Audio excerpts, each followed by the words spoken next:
Subscribe বুটামটোত press কৰি কাষৰ ঘণ্টাটো বজাই দিয়ক।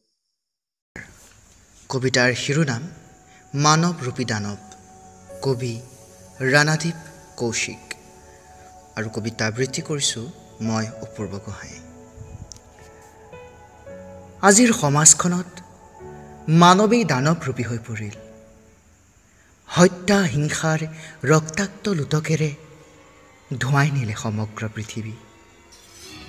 শুনা গ'ল শত শত মাতৃৰ কৰুণ কাতৰ চিঞৰ।